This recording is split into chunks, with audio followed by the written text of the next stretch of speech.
আমি এখন খুব অভাবী, এত অভাবী লোক নাই।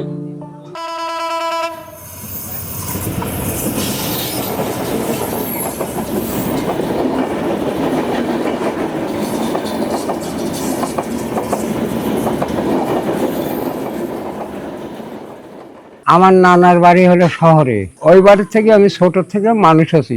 মামারে গরু বাছুর এগুলো দেখাশোনা করে পাঁচ পাঠাল হচ্ছিল, ওগুলা লড়াছাড়া করে যখন আমি খাটার যখন বয়স হয়ে গেল না, তখন আমি গরুর গাড়ি চালাছি।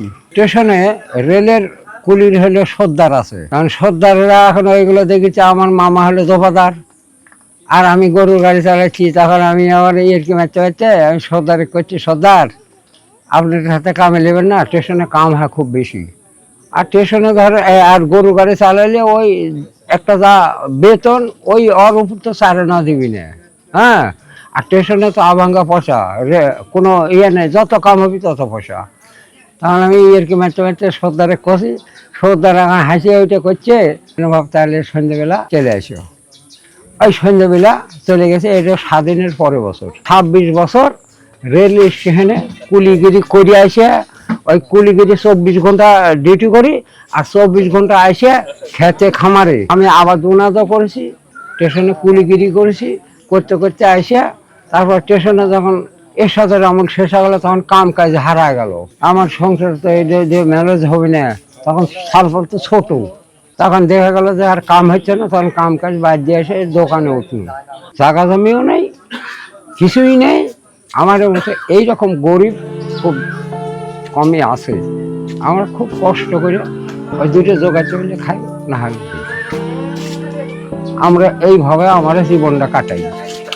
20 বছর উঠতে হবে। আমি ওই স্টেশনে কুলিগিরি থাকতে আমি দোকান করে সালফালে 2 বেটাক লাগাই দিচ্ছি, তোর দোকানদারি কর, আমি স্টেশনে কাম করি।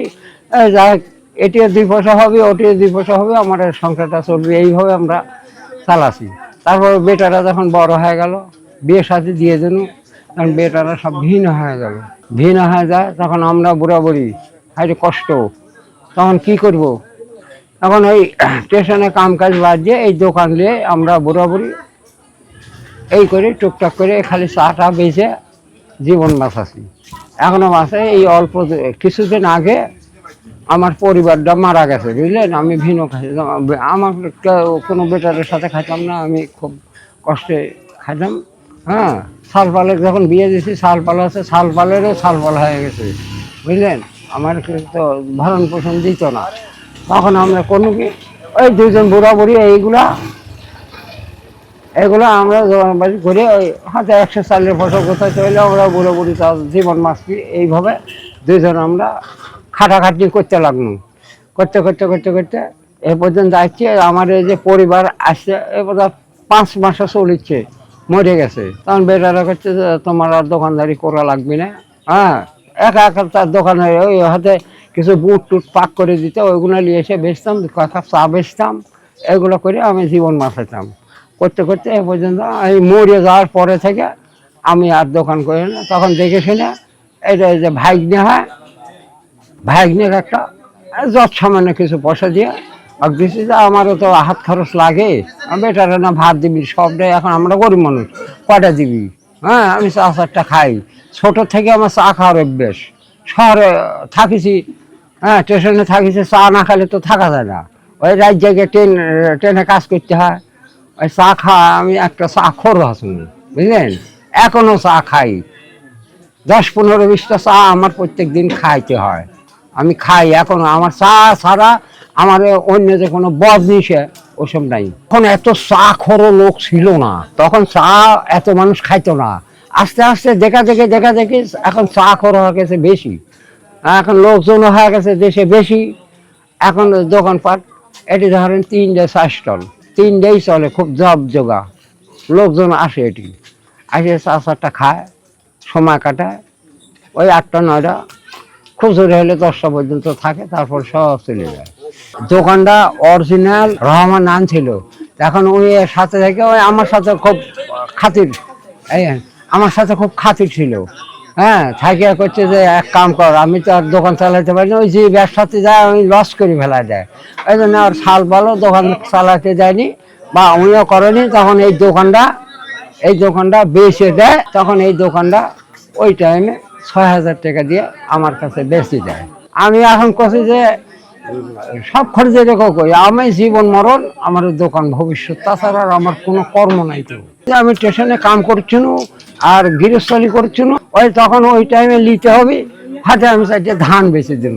ওই টাকাটা সংগ্রহ করে এই এই দোকানদার যার থেকে লিছি আগ দিয়ে আবার চলে গেল, আর জীবনটা আমার চলে গেল ওইভাবেই।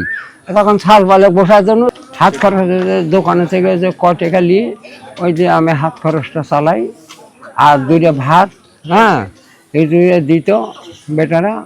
এখন ধরেন মোটামুটি এই আমার পরিবার মরে যাওয়ার পরে থেকে ওই এর ঘরে দুইটা খাচ্ছি, ওর ঘরে দুইটা খাচ্ছি, যার ঘরে পাচ্ছি না খাচ্ছি না, এরকম করে। যেমন আজকেও সারাদিন যেটা সত্য কথা করছি, পশ্চিম বৈশ থেকে মিথ্য কথা আমি করছি না। আজকে যেমন সারাদিন, কাল খাসি রাত্রিরে ভাত, আর আমার পেটে অন্ন যায়নি, হ্যাঁ, তখন কী করবো? এক পোয়া চাল নিয়ে যায়, একটা ডিম আর একটা আলু নিয়ে যায়, সিদ্ধ করে ইয়ে করে রাঞ্জা ভর্তা করে ওই দুধে আমি খাওয়া দেয়। এই এসে আমি এই দোকানে কেবল বসছি, এই সারাদিন পরে একবার খাচ্ছি। আমার জীবনে আমি কোনো দিন এক পথ চাইলেও জাল দিয়ে খাইনি। আগে আমার মা বাইসা ছিল, রাঞ্জা দিছে। আমার মা থাকতে তো আমি বিয়ে করেছি, বউ আছে, তখন রাঞ্জা দিছে। এই যে 5 মাস হলে বউ চলে গেছে। আমার এগুলো এই যে বেটার ঘরে খাচ্ছি, বিটির ঘরে খাচ্ছি, নিজের তাগিদে খাচ্ছি, এইভাবেই আমি দিন কাটাচ্ছি এখন মোটামুটি। এখন এইভাবে ছাড়া আর আমার তো আর বুদ্ধি নেই। চক্ষু লজ্জায় আপনার কাছে যা আমি কব যে আমি আমাকে কিছু সাহায্য করো, আমার চক্ষু লজ্জা, আমি কারো কাছে হাত পাতি না।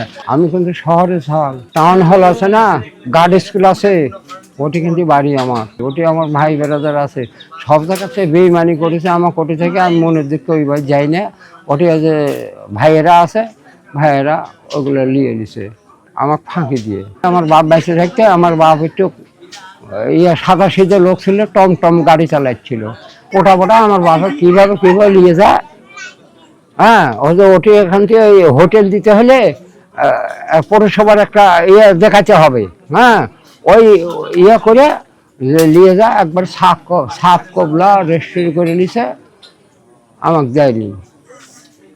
আমি আমার জীবনের কথা কোনো, আমি ওটি 1 শতক জমিও পাইনি। আমি মনে দুঃখে ওর বাচ্চা যাইও না, ঘিনা ওই যে বাচ্চাকে চলে যাচ্ছি, আমি আলাইপুর যাই না। তো আর ভবিষ্যৎ কী করবো এখন, যখন আর কোনো দিকে যখন ছাই পাবো না, হ্যাঁ, হাত বাড়া ছাড়া, ভিক্ষা ছাড়া আমার আর কোনো বুদ্ধি আছে? আমার আর কোনো বুদ্ধি নেই। কোনো সাল বালা আর ভাত দিবি না, কত ভালো করে বুঝেন, দিবি না। এখন আমার চলতে হবে, যখন না চলবে।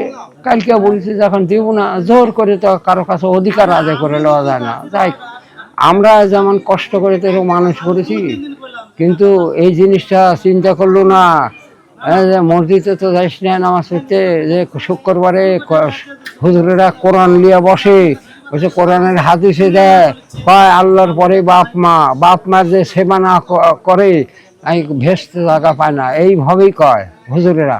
তোরা শুনলে আর আমার মনে এত কষ্ট দেবো না, আমার ঠিক দেখবো, এগুলো তো যাইস না, এইভাবে এটারে কইলে ওগুলো হুজুরেরে কয় থাকে। এগুলো যখন কইলো, আর তখন টাকার জ্ঞান বুদ্ধি দেওয়া যাবে, আর কিছু বলা যাবে, কোনো দাবিও নেই, কিছুই নেই, দিস না, আর খাবো না, তোর কাছে আর কোনো দিনই যা চাবো না, অন্য একটা পথের মানুষের কাছে হাত পাইতে খাবো, তার তোর কাছে যাবো না, বুঝলে? আমি এখন খুব অভাবী, এত অভাবী লোক নাই, আপনি জিজ্ঞেস করেন তেমন বলছে। এত কষ্টে আমি খাওয়া যাচ্ছে, কোনোদিন না খায় সারাদিন চলে যায়। এর আগে এইভাবে এই ঢেক্কা দিয়ে করে 2 দিন অনুহারে আসুন, 2 দিন অনুহারের পরে ওই দোকানে থেকে 4টা ধোঁয়া জ্বালিয়ে যায়, ফ্যান গাড়ি করে ঘেটে ঘুটে ওই খায় আসুন। তারপরে আবার কে মানুষ, এই গ্রামের মানুষ ঠাকুর আছে, তখন আবার নিজে একত্র করে নিয়ে কয়েকদিন খাওয়াছে, খাওয়াটা একটা লাথি দিয়ে কালকে একবারে রাত্রিরে খাওয়া দাওয়া উঠেছি, আর তখন এই লাগেছে যাও এই ঝগড়াঝাটি রাত 12টা পর্যন্ত সারা রাত হারাম একটু ঘুম পারিনি আমি। আমার ঘুম আর ধরেনি টেনশনে, আল্লাহ আমি কাল কি করেছি, রাত কাটাচ্ছি। সকালবেলা হচ্ছে এই করে বসে থেকে তখন এই করে কি করব, খিদে যখন লাগিয়ে গেছে তখন যা আমি এই যে ওই দোকানে ওই যে কয়েকদিন আগে চাল কিনেছিল, 1 পোয়া খাসু না 3 পোয়া চাল আসিল, ওই ওটি থেকে আমি 1 পোয়া চাল জাল দিয়ে ওই ঘাঁটি ঘুঁটি করে নিয়ে আমি খাওয়া দেয় এই অবস্থা আছি। এখন মানুষের দিলে খাইতে পাবো না, দিলে খাইতে পাবো না, সোজা হয়েছে। আমি মনের আনন্দে এই কয়েকটা মাস ধরে এক উক্ত নামাজও বাদ দিলে জিজ্ঞেস করেনি সব মানুষ কমনি পড়ছিল।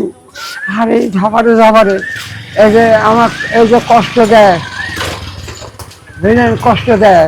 আর এই যে এমন টাইমে হাতে আমার রান্না বাড়া লাগবি, আমি হয়তো এ করতে পারবো না, আমি নামাজ আর ঠিক মতো পড়তে পারি না। তখন 5 ওয়াক্ত নামাজ পড়ছিল, 5 ওয়াক্ত নামাজ পড়ছিল, ফজরের থেকে শুরু করে একদম এসব পর্যন্ত পড়ছিল। এখন ওই সময় পড়ি না, এইরকম আমার ব্রেনে আর কোনো কাজ করে না। সোজা কথা শোনেন, আমি পাগল। আমি এখন খাতার ছাড়পালের কাছে, সবলার কাছে আমি পাগল, আমি পাগলের বেশে থাকি।